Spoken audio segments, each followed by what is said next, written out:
Scarlet is actually an anime. It's out in theaters. Okay, so what the fine people at Sony wanted me to let you know is that it is in IMAX this weekend or this week, the dubbed version, sub version, and then next week it'll be out in all formats, both subbed and dubbed. It's your choice.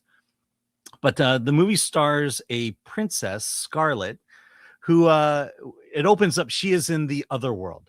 Basically, it's Purgatory, as she has just died in the real world. And then we quickly flash back. As a child, she saw her uncle. Her father was the king. Her uncle publicly executed him, and as a result, she becomes vengeful and decides that she's going to train and train and train, and ultimately kill her uncle. She's just waiting for the right moment and the right time to do it. And so by the time she turns into a teenager, that time has come. She has the perfect opportunity, only to realize that her uncle had poisoned her earlier that day. And before she can kill him, she dies. And so now this movie takes place, most of the movie takes place in the other world, which is Purgatory, where it's interesting. The idea of this other world is that time doesn't exist.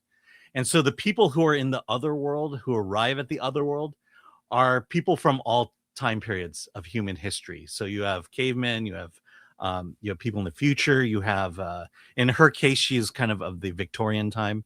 But she is partnered up with a medic who died in our modern time. And the two of them go on an adventure. Basically, because it's timeless, her uncle and the people who murdered her father are there. And so she has taken upon herself to kill the people who killed her father and then to exact revenge on her uncle. And in doing so, find the place called the Infinite Land, which is basically heaven. And so that's kind of the plot. That's the goal that everyone's going for.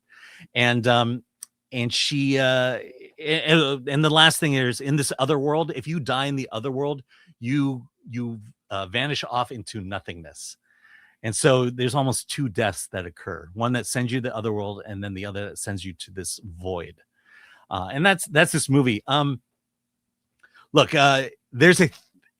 this movie is, I'm starting to understand why people like anime. There's a theme in this movie that is revealed in the middle of the movie. And my issue with this movie is that once the theme is revealed, I'm kind of already at the end. I know how this movie is going to end. And lo and behold, it worked out exactly the same way. This huge revelation that occurs at the end of all anime movies. Yeah, I nailed it. And I think you will too. I think the reason to see this movie, though, is it is beautiful. So the landscapes in this movie are photorealistic. I think, or better yet, this movie blends hand-drawn or computer hand-drawn animation so beautifully with the photorealistic world that it's there. This is a gorgeous movie.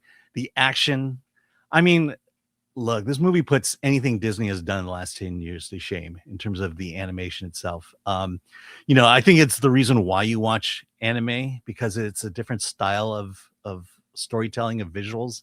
And this certainly has ramped things up in terms of how it uses computers and hand-drawn. So a recommendation, but the 2-hour runtime is long. Yeah, it released last year for Oscar consideration, Mm-hmm. and then they're re-releasing it now in IMAX.